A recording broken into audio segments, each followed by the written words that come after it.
JEE type problem kinematicsல comprehensive type questions பார்க்கலாம். First passage பாருங்க. A particle starts from rest with a time varying acceleration a is equal to 2t minus 4. First question, particle comes to rest after a time t equal to dash second அப்படி கேட்டிருக்காங்க. இப்போ வந்து நமக்கு இங்கே acceleration வந்து depends on time இருக்கு. Acceleration equal to 2t minus 4. Particle comes to rest ஆகணும்னா velocity 0 வரணும். அப்படின்னா acceleration வந்து நம்ம velocity formula கொண்டு வரணும். Acceleration எப்படி எழுதலாம்? dv by dt ன்னு எழுதிக்கலாம். அப்போ dv by dt equal to 2t minus 4 ன்னு இருக்கு. இதுல இருந்து dv is equal to 2t minus 4 into dt அப்படின்னு நம்ம எழுதிக்கலாம். இங்க starts from rest சொல்லியிருக்காங்க. அப்படின்னா initial velocity 0. அப்போ இது இன்டகிரேட் பண்ணும்போது 0 to v ன்னு இன்டகிரேட் பண்ணுங்க. இங்க வந்து இன்டகிரேட் பண்ணும்போது 0 to t ன்னு எடுத்துக்கங்க. ஓகேங்களா? இப்போ இன்டகிரல் dv வந்து v ன்னு வருது. இன்டகிரல் 2t வந்து 2t square by 2 minus integral 4 வந்து 4t அப்படின்னு எழுதிக்கணும். ஓகேங்களா? சரி, இப்போ வந்து என்ன பண்ணலாம், இந்த 2 கேன்சல் பண்ணிருங்க. நமக்கு வெலாசிட்டி வந்து 0 தானே வரணும், ரெஸ்ட்டுக்கு வரணும்னா. அப்படின்னா t square minus 4t is equal to 0. t square minus 4t is equal to 0 அப்படின்னு வந்திருக்கு. இதை வந்து நம்ம ஃபேக்டரைஸ் பண்ணும்போது t minus 4 into t is equal to 0 அப்படின்னு எழுதிக்கலாம். either t is equal to 0 ன்னு வருது, அப்படி இல்லைன்னா t minus 4 is equal to 0 ன்னு வருது. t equal to 0 already initially ரெஸ்ட்னு சொல்லிட்டாங்க. அப்போ t equal to 4 அகைன் 4 செகண்ட்ல வந்து particle comes to rest. So first கொஸ்டினுக்கு ஆன்சர் வந்து என்ன வருதுன்னா இந்த பேசேஜில் வந்து செகண்ட் ஆப்ஷன் கரெக்ட். இதே பேசேஜில் அடுத்த கொஸ்டின் பார்க்கலாம் பாருங்க. இந்த ஆக்சலரேஷன் ஃபார்முலா மட்டும் ஞாபகம் வச்சுங்க, 2t minus 4ன்னு. ஓகேங்களா? இப்போ பாருங்க, maximum velocity of a particle in negative direction is at t equal to dash second அப்படின்னு கேட்டிருக்காங்க. ஆக்சுவலா வந்து இங்க பாத்தீங்கன்னா பார்ட்டிகல் வந்து இனிஷியலா வந்து ஸ்டார்ட்ஸ் ஃப்ரம் ரெஸ்ட்னு இருக்கு, ஆக்சலரேஷன் வந்து 2t minus 4ன்னு இருக்கு. அப்போ இனிஷியலா ஆக்சலரேஷன் வந்து நெகட்டிவ் டைரக்ஷன் இருக்குனால இனிஷியலா வெலாசிட்டியும் நெகட்டிவ் டைரக்ஷன்ல தான் இருக்கும்.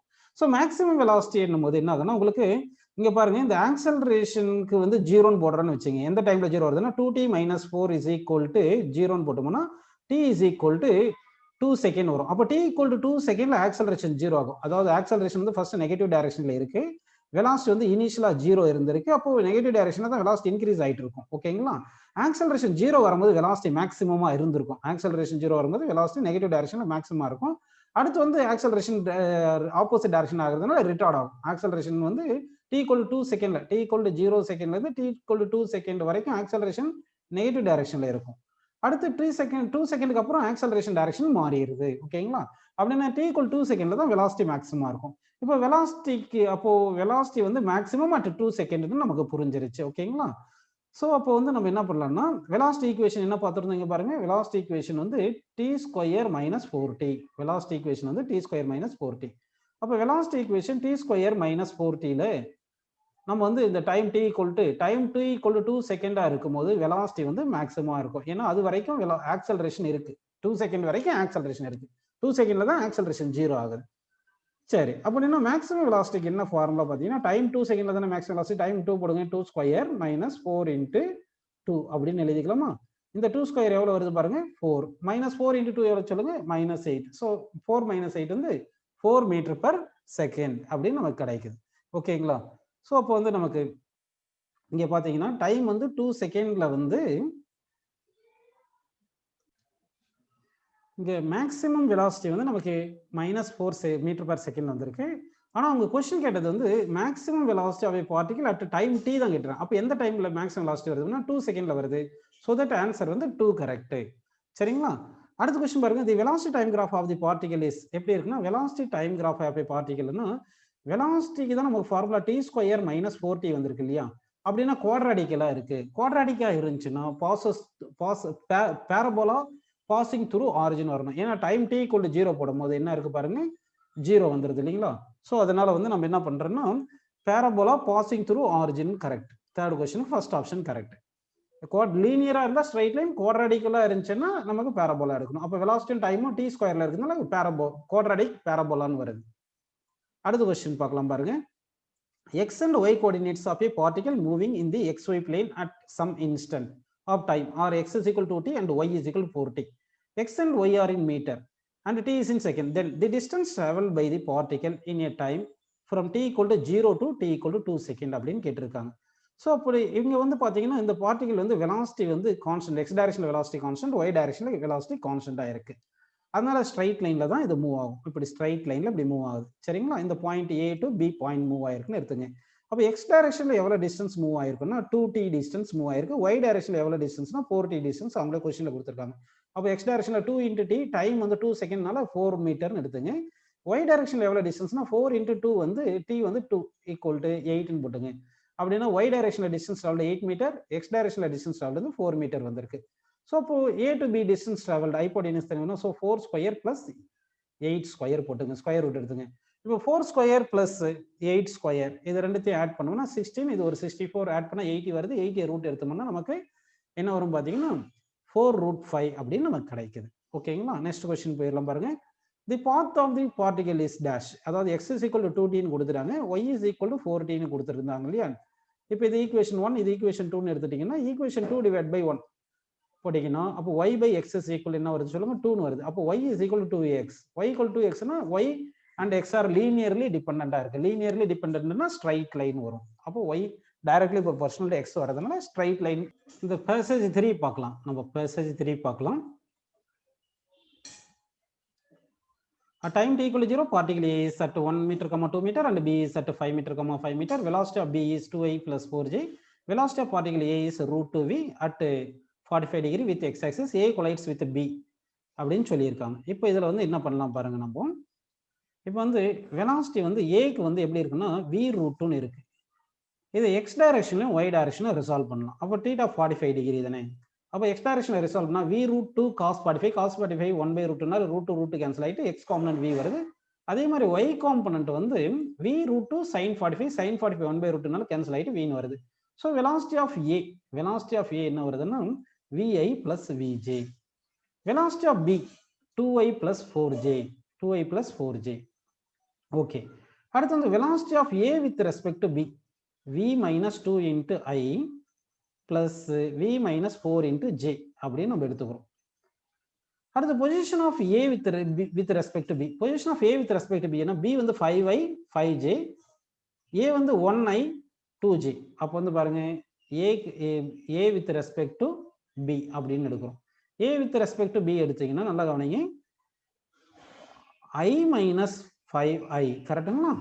அடுத்து பிளஸ் 2j minus 5j அப்படின்னு வருது ஏக்கும் பிக்கும் போடும்போது. அப்போ ரிசல்ட் என்ன வருது பார்த்தீங்கன்னா -4i minus 3j அப்படின்னு நமக்கு வந்திருக்கு. இங்கே position of a with respect to b-யும் parallel to velocity of a with respect to b அப்படி இருந்தால் தான் வந்து கொலிஷன் நடக்கும். அப்படின்னா அந்த எக்ஸ் காம்பனன்ட்டுக்கு அப்படியே நம்ம சேம் ஈக்குவலாக இருக்கணும் போட்டுங்க. அப்போ v minus 2 divided by -4 is equal to v minus 4 இந்த y காம்பனன்ட் y by -3 இது ஈக்குவலாக இருக்கணும் அப்படின்னு எடுத்துக்கலாம். இப்போ இந்த மைனஸ் கேன்சல் பண்ணிடுங்க. அப்போ இந்த 3 உள்ள மல்டிப்ளை பண்ணால் 3v minus 6 is equal to இந்த 4 எப்படி மல்டிப்ளை பண்ணால் 4v minus என்ன வருது பாருங்க நமக்கு 16 அப்படின்னு வருது. ஓகேங்களா? இப்போ இதுல வந்து 3v அந்த பக்கம் போயிருச்சுன்னா நமக்கு 4vல 3v போச்சுன்னா v, இந்த 16 இந்த பக்கம் வந்துச்சுன்னா நமக்கு பிளஸ் 16 வந்து 6ன்னு கிடைக்குது, சாரி 10ன்னு கிடைக்குது. 16ல 6 போனால் 10ன்னு வருது. ஸோ 6th கொஸ்டினுக்கு ஆன்சர் நமக்கு என்ன பார்த்தீங்கன்னா 10 என்ற ஆன்சர் கரெக்ட். அடுத்து time when A will collide with பின்னு சொல்லியிருக்காங்க. அப்போ time when A will collide B என்ன நல்லா பாருங்க. Position of A relative to பிக்கு என்ன ஆன்சர் வரும் பார்த்தீங்கன்னா மாடுலஸுக்கு வந்து square root of 4 square plus 3 square அப்படின்னு வருது. கரெக்டுங்களா? இது ஈக்குவல் டு 5ன்னு வருது. அடுத்து நமக்கு velocity of A with respect to B என்ன வந்து பாருங்கன்னா A with respect to B வந்து இங்கே velocity of A with respect to B போடும்போது இந்த ஃபார்முலா எடுக்கணும். நம்ம இதை வந்து ஈக்குவேஷன் 1ன்னு எடுத்துக்கிட்டு அந்த ஈக்குவேஷன் 1ல போடும்போது வெலாசிட்டி 10 minus 2 into i ஏன்னா v 10ன்னு கண்டுபிடிச்சோம் இல்லைங்களா, plus v minus 4 10 minus 4 into j அப்படி வருது. அப்போ இது என்ன பண்ணுவோம் 8 square plus modulus of velocity என்னன்னா மாடுலஸ் ஆஃப் வெலாசிட்டிக்கு இந்த 8 ஸ்கொயர் பிளஸ் என்ன வருது பாருங்க 6 ஸ்கொயர் கரெக்டுங்களா, ஸ்கொயர் ரூட் எடுத்துங்க. ஸோ இது 10ன்னு வருது. So time equal to distance travelled divide by position a to b distance travel by velocity a to b. அப்படி பண்ணா டிஸ்டன்ஸ் வந்து 5, வெலாசிட்டி வந்து 10 வருது. கேன்சல் பண்ணோம்னா என்ன வருது பாருங்க 0.5 செகண்ட். ஸோ 0.5 செகண்ட் கரெக்டான ஆன்சர். நெக்ஸ்ட் கொஸ்டின் போயிடலாம் பாருங்க. The position of a particle is given by x is equal to 2 into t minus t square, where t is expressed in second and x is in meter. The acceleration of the particle is அப்படின்னு கேட்டிருக்காங்க. அடுத்து the maximum value of position coordinate of particle on positive x axis அப்படின்னு கேட்டிருக்காங்க. சரி, இப்போ கொஞ்சம் இது ஈஸியான கொஸ்டின். எப்படி பார்த்தீங்கன்னா, x is equal to 2 into t minus t square தானப்பா இருக்கு. இதை டிஃபரன்ஷியேட் பண்ணா வெலாசிட்டி கிடைக்கும். அப்போ வெலாசிட்டி ஈக்குவல் என்ன வரும் பாருங்க, 2 into t டிஃபரன்ஷியேட் பண்ணா 1 minus 2t அப்படின்னு கிடைக்குது. கரெக்ட்டுங்களா? அப்போ velocity is equal to 2 minus 4t இருக்கு. ஓகே. இப்போ இது திருப்பி இது எக்ஸை டிஃபரன்ஷியேட் பண்ணா வெலாசிட்டி கிடைச்சது. இதே மாதிரி வெலாசிட்டி டிஃபரன்ஷியேட் பண்ண போறோம், அப்போ ஆக்சலரேஷன் கிடைக்கும். அப்போ ஆக்சலரேஷன் இஸ் ஈக்குவல் என்ன வருது பாருங்க, -4 மீட்டர் பர் செகண்ட் ஸ்கொயர் வந்திருக்கு. வெலாசிட்டி டிஃபரன்ஷியேட் பண்ணும்போது 2 டிஃபரன்ஷியேட் பண்ணா 0, -4t டிஃபரன்ஷியேட் பண்ணா -4. So acceleration -4 metre per second square. 8th கொஸ்டினுக்கு வந்து ஆப்ஷன் சி கரெக்டான ஆன்சர்.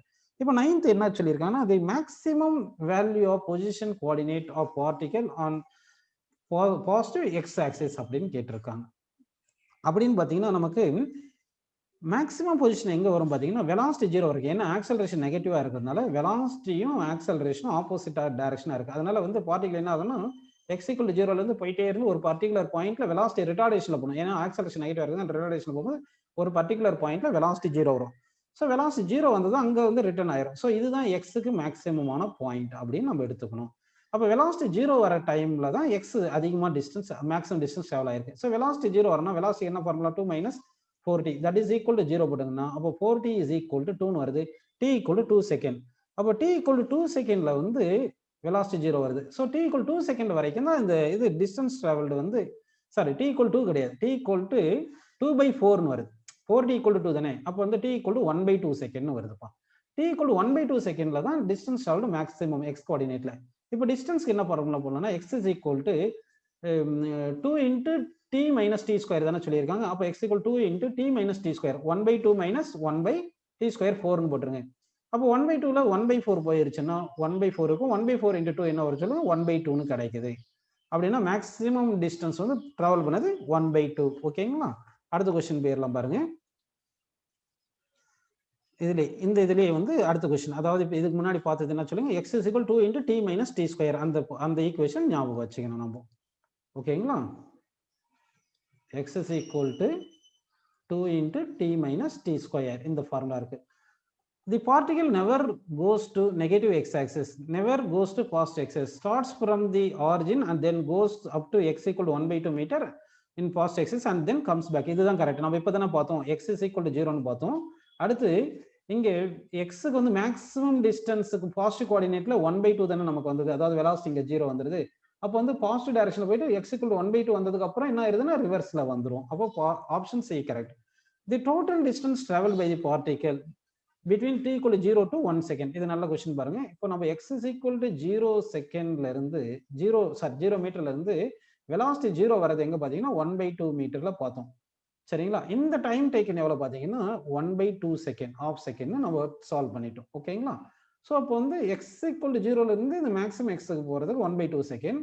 அதே மாதிரி இப்படி மேக்ஸிமம் டிஸ்டன்ஸ் போய் திருப்பியும் அதே பொசிஷன் வர்றது, அதே பொசிஷனுக்கு திருப்பியும் வர்றதுக்கு அது ஒரு ஆஃப் செகண்ட் ஆகும். அப்படின்னா நம்ம சும்மா இப்படி அர்ஜும் பண்ணி இது ஏ பாயிண்ட் இது பி பாயிண்ட் வச்சுங்க, ஏல இருந்து பிக்கு போறதுக்கு ஆஃப் செகண்ட், பில இருந்து ஏக்கு வரது ஆஃப் செகண்ட் வச்சுக்கலாமா? அப்போ ஃபர்ஸ்ட் ஏல இருந்து பிக்கு போகும்போது எவ்வளவு டிஸ்டன்ஸ் சால்வ் பண்ணிருக்கு, 1/2 மீட்டர். திருப்பி பில இருந்து ஏக்கு வரது ஒரு 1/2 மீட்டர். ரெண்டுத்துக்குமே ஆஃப் செகண்ட் டோட்டலா 1 செகண்ட் வருது. ஸோ தட் டோட்டலா டிராவல் ஆனது 1 மீட்டர். 1 செகண்ட்ல எவ்வளவு டிஸ்டன்ஸ் டிராவல் ஆகுது பாத்தீங்கன்னா 1 மீட்டர் டிராவல் ஆயிருக்கு அப்படின்னு எடுத்துக்கலாம். இல்லைன்னா எக்ஸ் ஈக்குவல் டு 0ல இருந்து வெலாசிட்டி 0 போற டைம் வந்து time of ascent, time of ascent வந்து நம்ம ஆஃப் செகண்ட் எடுத்துக்கலாம். அப்போ டைம் ஆஃப் ஃபிளைட் வந்து 1 செகண்ட், அப்படி தானே? அப்போ டைம் ஆஃப் ஃபிளைட்ன்றது 1 செகண்ட்னா இனிஷியல் பாயிண்ட்ல இருந்து போயிட்டு திருப்பி அதே பாயிண்ட்டுக்கு வந்திருக்குன்னு அர்த்தம். அப்படி தானே? அப்போ இனிஷியல் பாயிண்ட்ல இருந்து ஃபைனல் பாயிண்ட் 1/2 மீட்டர்னா போறதுக்கு ஒரு 1/2 மீட்டர், வரதுக்கு ஒரு 1/2 மீட்டர், டோட்டலா 1 மீட்டர் எடுத்துக்கலாம். அடுத்த கொஸ்டின் பாருங்க. An object has the acceleration versus time graph as shown. When does the object return to its initial velocity அப்படின்றாங்க. ஆக்சுவலா இனிஷியல் வெலாசிட்டிக்கு வரணும்னா final velocity equal to initial வெலாசிட்டியா இருக்கணும்னு சொல்றாங்க. Final velocity equal to initial வெலாசிட்டியா இருக்கணும்னா அப்போ சேஞ்ச் இன் வெலாசிட்டி 0 வரணும். Area of acceleration time graph, area of acceleration time graph is equal என்ன வரும் பாத்தீங்கன்னா நமக்கு சேஞ்ச் இன் வெலாசிட்டி.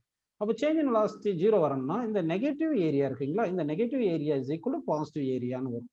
அப்போ வந்து பாசிட்டிவ் ஏரியா நெகட்டிவ் ஏரியா எவ்வளவு வந்திருக்கு பாத்தீங்கன்னா a1 is equal to length into breadth போடுங்க. லெங்த் எவ்வளவு வந்து வருதுன்னா உங்களுக்கு 4 செகண்ட், பிரெத் வந்து 1.5. அப்போ லெங்த் வந்து 4 into 1.5 வருதுங்களா, தட் இஸ் ஈக்குவல் டு 6ன்னு வந்திருக்கு. ஏரியா 2 எடுத்தோம்னா இங்க வந்து பிரெத் வந்து 2 வருது, லெங்த் எவ்வளவு எடுக்கணும் பார்க்கணும். ஓகேங்களா? அப்போ பிரெத் வந்து 2ன்னு போட்டுட்டு லெங்த்ன்றது டைம் டீன்னு போட்டுங்க. சரி, A1 + A2 டோட்டல் ஏரியா 0 தானே இருக்கணும். 0 போட்டீங்கன்னா அப்போ என்ன வரணும் சொல்லுங்க, 6 + 2t = 0 வரணும். அப்போ t = 3 அப்படின்னு வருது. ஓகேங்களா? அதாவது ஏரியா 2 வந்து மைனஸ், அதனால இங்க ஒரு மைனஸ் போட்டுக்கங்க. அப்போ 6 - 2t = A1 A2 ரெண்டுமே ஆப்போசிட் சைனா இருக்கு. ஆக்சுவலா A1 வந்து நெகட்டிவ் ஏரியா, A2 வந்து பாசிட்டிவ் ஏரியா. இது வந்து A1 போட்டுங்க. A1 வந்து நெகட்டிவ் ஏரியா, A2 வந்து பாசிட்டிவ் ஏரியா அப்படின்னு போட்டீங்கன்னா A1 வந்து 6ன்னு வந்தது -6ன்னு போட்டுட்டு A2 வந்து 2t போட்டுங்க. எவ்வளவு டைம் வரைக்கும் எடுத்தா டோட்டல் ஏரியா 0 வரணும் பார்க்கணும். அப்போ வந்து இந்த 4 செகண்ட்ல இருந்து 3 செகண்டுக்கு வரணும். 7 செகண்ட் வரைக்கும் வரணும். ஏன்னா இங்க ஏரியா 2க்கு வர டேக்கன் டைம் வந்து 3 செகண்ட். அப்போ 4ல இருந்து 7 வரைக்கும் தான் 3 செகண்ட். சரிங்களா? அப்போ 4ல இருந்து 7 வரைக்கும் தான் 3 செகண்ட் வரதுனால 7 செகண்ட்ல வந்து இருக்கிற ஏரியா A2 மேக்னிட்யூடும் A1 மேக்னிட்யூடும் ஈக்குவலா இருக்கும். 2 கேன்சல் ஆயிட்டு 0 ஆயிருது. அப்போ 7 செகண்ட்ல வந்து என்ன ஆகும்னா உங்களுக்கு திருப்பும் இனிஷியல் வெலாசிட்டிக்கே வந்துரும். when is the object at rest அப்படின்னு கேட்டிருக்காங்க. when is the object restனா நமக்கு இனிஷியல் வெலாசிட்டி எவ்வளவுன்னு தெரிஞ்சாதானே நம்ம ஃபைனல் வெலாசிட்டி 0 எப்போ வர்றதுன்னு நம்மளால சொல்ல முடியும். அதனால இனிஷியல் வெலாசிட்டி எவ்வளவுன்னு கொடுக்காதனால அந்த டேட்டா வந்து இன்சஃபிஷியன்ட் அப்படின்னு நம்ம எடுத்துக்கிறோம். ஓகேங்களா? அதனால இம்பாசிபிள் டு டிட்டர்மைன் அப்படின்னு வந்துருது 13th கொஸ்டினுக்கு. அடுத்து வந்து பாருங்க, நம்ம இந்த கொஸ்டின் பார்க்கலாம். 14, 15 கொஸ்டின் பார்க்கலாம் பாருங்க. The graph given shows the position of two cars A and B as a function of time. The cars move along the x-axis on parallel but separate tracks so that they can pass each other position without colliding அப்படின்னு சொல்லியிருக்காங்க. இப்போ வந்து நல்லா கவனிக்கணும். இதுல எந்த graph எந்த காருக்குன்னு பார்க்கணும். அதாவது இந்த கர்வ்டா இருக்கிற கிராஃப் தான் வந்து A. ஓகேங்களா? இந்த ஸ்ட்ரைட் லைனா இருக்கிற கிராஃப் தான் Bக்கு எடுத்துக்கணும். At which instant car A overtakes car பின்னு பார்த்தோம்னா, ஓவர்டேக்ஸ்னா ஏக்கு வந்து டிஸ்டன்ஸ் வந்து B விட அதிகமாக வந்துடணும். பாருங்க, ஏக்கு வந்து இந்த பாயிண்ட்ல இருந்து இங்க வந்துருது இல்லைங்களா? அப்போ இந்த T1ல தான் A வந்து B டிஸ்டன்ஸை விட அதிகமாக கூடுது. அப்படின்னா அப்ப என்ன சொல்லலாம்னா T1 இன்ஸ்டன்ட். அட் T1 இன்ஸ்டன்ட்ல வந்து என்ன ஆயிருது பாத்தீங்கன்னா வந்து உங்களுக்கு A வந்து ஓவர்டேக்ஸ் Bன்னு எடுத்துக்கலாம்.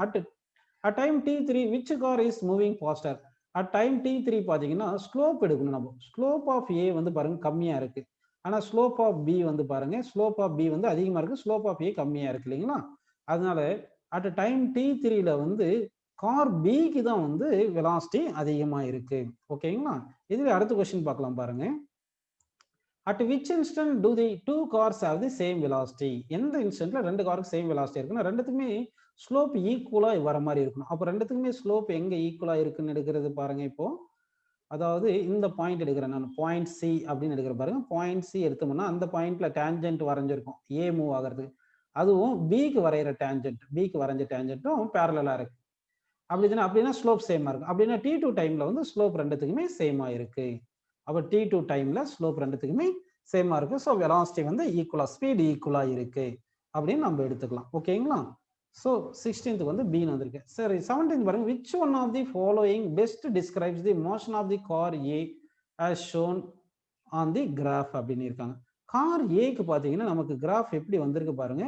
அப்படியே வந்து ஸ்லோப் குறைஞ்சிட்டே போகுது, ஸ்லோப் குறைஞ்சிட்டே போகுது. கார் ஏக்கு ஸ்லோப் குறைஞ்சிட்டே போகுது. Slope of displacement time graph வந்து வெலாசிட்டி. அப்போ வெலாசிட்டி டிக்ரீஸ் ஆகிட்டே இருக்கு. வெலாசிட்டி டிக்ரீஸ் ஆகுதுன்னா நெகட்டிவ் ஆக்சலரேஷன் அப்படின்னு வருது. அப்படின்னா வெலாசிட்டி டிக்ரீசிங் தானப்பா. Slope of displacement time graph வந்து இங்க பாருங்க, ஸ்லோப் வந்து ஏக்கு வந்து குறைஞ்சிட்டே போகுது. அப்படின்னா வெலாசிட்டி குறைஞ்சிட்டே போகுது, அதாவது ஸ்பீடு குறைஞ்சிட்டே போகுது. அப்போ ஸ்லோயிங் டவுன். அப்போ வந்து 17th வந்து ஸ்லோயிங் டவுன்ன்றது கரெக்ட். நெக்ஸ்ட் கொஸ்டின் போயிடலாங்களா? பாருங்க, நெக்ஸ்ட் கொஸ்டின் பாருங்க. இது ரொம்ப important question. A particle of mass m is constrained to move on x-axis. A force F acts on the particle F. F always points towards the position labeled point E. எப்பவுமே ஒரு force வந்து towards ஒரு fixed பாயிண்ட்ல act ஆச்சுன்னா அது கண்டிப்பா oscillatory மோஷனா இருக்கணும், எடுத்துக்கணும். அடுத்து வந்து என்ன சொல்லியிருக்காங்கன்னா இங்க பாருங்க, for example when the particle is to the left of E இருக்கு, F points towards right அப்படின்னு சொல்றாங்க. The magnitude of F is constant except at point E. அதாவது மேக்னிடியூட் வந்து கான்ஸ்டன்டா இருக்கு, ஈல மட்டும் ஜீரோவா இருக்கு. பாயிண்ட் ஈக்கு மட்டும் வரும்போது ஜீரோவா இருக்கு. அப்போ ஃபோர்ஸ் எங்க ஜீரோவா இருக்கு அங்கதான் ஈக்குலிபிரியம் பொசிஷன் எடுத்துக்கணும். The system is horizontal. F is the net force acting on the particle. The particle is displaced a distance A towards left from the equilibrium position E and released from rest at t equal to 0. அப்போ இங்க இருந்து release பண்ணியிருக்காங்க, ரெஸ்ட்ல இருந்து ஏ டிஸ்டன்ஸ்ல இருந்து. இப்படி போகும்போது இது இப்படி ஆசிலேட்டரி மோஷன்ல போயிட்டு இருக்கும் இப்படி. ஆனா கான்ஸ்டன்ட் ஃபோர்ஸ் ஆக்ட் ஆகுது. இ பாயிண்ட்ல மட்டும் ஜீரோ ஃபோர்ஸ். கான்ஸ்டன்ட் ஃபோர்ஸ்னால கான்ஸ்டன்ட் ஆக்சலரேஷன் இருக்கும். இப்போ என்னென்ன கொஸ்டின் கேட்குறாங்க பாருங்க. If the time taken by the particle to return to the initial point is considered as time period, what is the period அப்படின்னு கேட்டிருக்காங்க. அப்படின்னா ஏல இருந்து நல்லா கவனிங்க, ஏல இருந்து நமக்கு இப்போ பாருங்க, ஏல இருந்து ஈக்கு போற டைம் தான் ஈல இருந்து சாரி இந்த பாயிண்ட் வந்து ஃபர்ஸ்ட் இந்த எம் இருக்கு இல்லைங்களா, இந்த பாயிண்ட் ஒன்னு எடுத்து ஒன்ல இருந்து ஈக்கு போற டைமும் இது லெஃப்ட் எக்ஸ்ட்ரீம் பொசிஷன், அது நெகட்டிவ் எக்ஸ்ட்ரீம் பொசிஷன் வந்து பாசிட்டிவ் எக்ஸ்ட்ரீம் பொசிஷன் எடுத்துக்கலாம். அதே மாதிரி ஈல இருந்து பாசிட்டிவ் எக்ஸ்ட்ரீம் பொசிஷன் போறது இருக்கும். அப்படின்னா வந்து உங்களுக்கு நல்லா கவனிங்க, இப்படி போறதுக்கு ஒரு டி டைம் இங்கே, அதாவது பாயிண்ட் நெகட்டிவ் எக்ஸ்ட்ரீம் பொசிஷன் வந்து ஈக்கு போறதுக்கு ஒரு டி டைம், பாசிட்டிவ் அடுத்து மீன் பொசிஷன் வந்து பாசிட்டிவ் எக்ஸ்ட்ரீம் பொசிஷனுக்கு ஒரு டி டைம். அப்போ இங்கே நெகட்டிவ் எக்ஸ்ட்ரீம் பொசிஷன் வந்து பாசிட்டிவ் எக்ஸ்ட்ரீம் பொசிஷன் போகிறது டைம் 2t. அப்போ ரிட்டர்ன் வரதுக்கு ஒரு 2t, மொத்தம் 4t வரும். ஸோ அப்போ நம்ம என்ன பண்ணலாம், எக்ஸ்ட்ரீம் பொசிஷன்ல இருந்து மீன் பொசிஷன் போகிற டைமை கண்டுபிடிச்சு 2 4 போட்டுருவோம். ஓகேங்களா, சரிப்பா. அப்படி போட்டீங்கன்னா என்ன வரும் ஃபார்முலா பார்க்கலாமா. இப்போ வந்து ஸ்டார்ட்ஸ், இங்கே வந்து starts from rest, constant force, acceleration equal to force by mass, s equal u t plus half a t square, u ஜீரோனால ஆஃப் எடி ஸ்கொயர் போட்டிருக்கேன். எஸ்ன்றது ஏ டிஸ்டன்ஸும் கொடுத்துட்டாங்க அவங்க. ஆஃப் இன்ட்டு ஏ வந்து F by M into T ஸ்கொயர்னு தெரிஞ்சு போச்சு. இப்போ இதுல இருந்து டி என்ன வருது பாருங்க, 2a into m divide by f square root வந்திருக்கும். அப்போ நம்ம மொத்த டைம் வந்து time period equal 4 times of t. So 4 into root of 2am divide by எஃப்னு வருது. அப்படின்னு ஆன்சர் வந்து ஃபர்ஸ்ட் ஆப்ஷன் கரெக்ட் அப்படின்னு வந்திருக்குது. அடுத்த கொஸ்டின் போலாம் பாருங்க. Velocity time graph of the particle is, இங்க வந்து ஃபோர்ஸ் வந்து கான்ஸ்டன்ட் சொல்லிட்டாங்க இல்லையா, அப்போ ஆக்சலரேஷன் வந்து கான்ஸ்டன்டா இருக்கணும். அப்போ slope of velocity time graph, slope of velocity time graph தான் வந்து ஆக்சலரேஷன், அது கான்ஸ்டன்டா இருக்கணும். அப்படின்னு பார்த்தோம்னா வெலாசிட்டி டைம் கிராஃப்ல சியும் டியும் வராது, கான்ஸ்டன்டா இருக்கணும். நெக்ஸ்ட் வந்து பாத்தீங்கன்னா வந்து உங்களுக்கு இங்க வெலாசிட்டி என்ன ஆகுதுன்னா வந்து உங்களுக்கு இங்க நல்லா கவனிங்க, ஃபோர்ஸ் வந்து ஆக்ட் ஆகுது. ஆக்சுவலா இங்க நெகட்டிவ் எக்ஸ்ட்ரீம்ல பொசிஷன் வந்து பாசிட்டிவ் எக்ஸ்ட்ரீம் பொசிஷன் போகும்போது ஆக்சலரேட் ஆகும். ஆனா சாரி, நெகட்டிவ் எக்ஸ்ட்ரீம் பொசிஷன்ல இருந்து மீன் பொசிஷன் போற வரைக்கும் ஆக்சலரேட் ஆகுது. ஆனா மீன் பொசிஷன்ல இருந்து பாசிட்டிவ் எக்ஸ்ட்ரீம் பொசிஷன் போகும்போது ரிட்டார்டேஷன் ஆகும். ஏன்னா ஃபோர்ஸ் ஆல்வேஸ் டுவர்ட்ஸ் சி வரணும். அதனால என்ன பண்ணா, ஃபர்ஸ்ட் வெலாசிட்டி கூட்டிகிட்டே போகும், அடுத்து வெலாசிட்டி குறையும், அந்த மாதிரி வரணும். ஓகேங்களா, அப்போ வந்து என்ன பண்ணணும்னா ஃபர்ஸ்ட் வெலாசிட்டி கூடணும், அடுத்து வெலாசிட்டி குறையணும், அடுத்து வெலாசிட்டி கூடணும், வெலாசிட்டி குறையணும், டைரக்ஷன் ஆப்போசிட்ல. ஏன்னா நெகட்டிவ் எக்ஸ்ட்ரீம் பொசிஷன் வந்து பாசிட்டிவ் எக்ஸ்ட்ரீம் பொசிஷன் போகும்போது வெலாசிட்டி அப்படியே இன்க்ரீஸ் ஆகி டிக்ரீஸ் ஆயிருது. அப்புறம் நெகட்டிவ் எக்ஸ்ட்ரீம் பொசிஷன்ல இருந்து நெகட்டிவ் எக்ஸ்ட்ரீம் பொசிஷன் வந்து பாசிட்டிவ் எக்ஸ்ட்ரீம் போகிற வரைக்கும் வெலாசிட்டி என்ன ஆகுது, உங்களுக்கு இன்க்ரீஸ் ஆகிட்டு டிக்ரீஸ் ஆயிருது. திருப்பி என்ன ஆகுதுன்னா உங்களுக்கு நல்லா கவனிங்க, திருப்பி என்ன ஆகுதுன்னா ரிவர்ஸ்ல வரும் இல்லைங்களா. அப்போ ரிவர்ஸ்ல வரும்போது அதே மாதிரி வெலாசிட்டி இன்க்ரீஸ் ஆகி டிக்ரீஸ் ஆகணும். அப்போ வெலாசிட்டி இன்க்ரீஸ் ஆகி டிக்ரீஸ் ஆகணும், அடுத்து டைரக்ஷன் மாறணும். ஸோ அந்த மாதிரி இருக்கிற ஆப்ஷன் வந்து ஏ மட்டும் தான் கரெக்ட். வெலாசிட்டி பாருங்க இன்க்ரீஸ் ஆகி டிக்ரீஸ் ஆகுது, அடுத்து டைரக்ஷன் மாறி இன்க்ரீஸ் ஆகி டிக்ரீஸ் ஆகுது. ஓகேங்களா, அடுத்து find minimum time it will take to reach from X is equal to -a/2 to 0. அப்படின்னா நல்லா பாருங்க, இதுதான் பாயிண்ட் ஈன்னு வச்சுங்க, இதுதான் -a பாயிண்ட்னு வச்சுங்க, இந்த பாயிண்ட் -a/2ன்னு எடுத்துக்கலாம், இது 0ன்னு எடுத்துங்க. இப்போ நம்ம என்ன பண்ணலாம்னா இங்க ரெஸ்ட்ல இருந்து இங்க விட்டுருக்கோம். ஓகேங்களா, இங்க ரெஸ்ட்ல இருந்து இருக்கு. அப்போ இங்க இருந்து இங்க வர்றதுக்கு டைம் தான் நம்ம கேட்டிருக்காங்க, இது t' வச்சுங்க. ஆல்ரெடி -a ல இருந்து 0க்கு போறதுக்கு டைம் வந்து t நமக்கு தெரியும் இல்லைங்களா. இந்த t தான் நமக்கு எவ்வளவு தெரியும் சொல்லுங்க, √2ma/f நம்ம ஆல்ரெடி இங்க டெரைவ் பண்ணியிருக்கோம். எங்க டெரைவ் பண்ணியிருக்கோம் பாருங்க, இங்க √2am/f பார்த்திருக்கோம், எக்ஸ்ட்ரீம் பொசிஷன்ல இருந்து மீன் பொசிஷன் போறதுக்கு. இப்போ வந்து நம்ம என்ன பண்ணலாம்னா, நமக்கு -a/2ல இருந்து 0 கேட்டிருக்கான், சாரி -a/2ல இருந்து 0 கேட்டிருக்கான். அப்படின்னா நமக்கு -a/2ல இருந்து 0 போறதுக்கு இந்த டைம் வந்து t'' வச்சுக்கலாம். ஓகேங்களா, இப்போ t' கண்டுபிடிச்சிட்டு மொத்த t ல இருந்து t' கழிச்சுட்டா t'' கிடைக்கும். அப்போ t' கண்டுபிடிக்கிறது என்ன பண்ணணும்னா s = ud plus half ad square, u வந்து 0, அதனால half ad square அப்படியே போட்டுலாம். sன்றது எவ்வளவு டிஸ்டன்ஸ்னா -a ல இருந்து -a/2 போறதுக்கு a/2 டிஸ்டன்ஸ் அப்படின்னு எடுத்துக்கிட்டு, that is half into a வந்து f by m into t' square அப்படி போட்டுங்க. இதுல இருந்து t' ஈக்குவல் என்ன வரும்னா 2 கேன்சல் பண்ணிருங்க, என்ன வரும்னா √am divided by f ன்னு வந்திருக்கு. ஓகேங்களா, இப்போ நமக்கு t'' தான் time taken to move from -a/2 to 0ன்னு வருது. அப்படின்னா t'' தான் நமக்கு டைம் தேவை, that is equal to t - t' போட்டுங்க. t வந்து √2ma/f கரெக்ட்டுங்களா, t' வந்து -√ma/f. இதுல இருந்து ma/f காமன் எடுத்துருங்க, √ma/f காமன் எடுத்துட்டோம். இப்போ பிராக்கெட்டுக்குள்ள என்ன இருக்கு பாருங்க, √2 - 1ன்னு இருக்கு. ஓகேங்களா, ஸோ அப்படின்னு ஆன்சர் பார்த்தோம்னா 20th கொஸ்டினுக்கு எந்த ஆன்சர் வருது பாருங்க, நமக்கு இந்த ஆன்சர் ஆப்ஷன் பி கரெக்ட். ஓகேங்களா?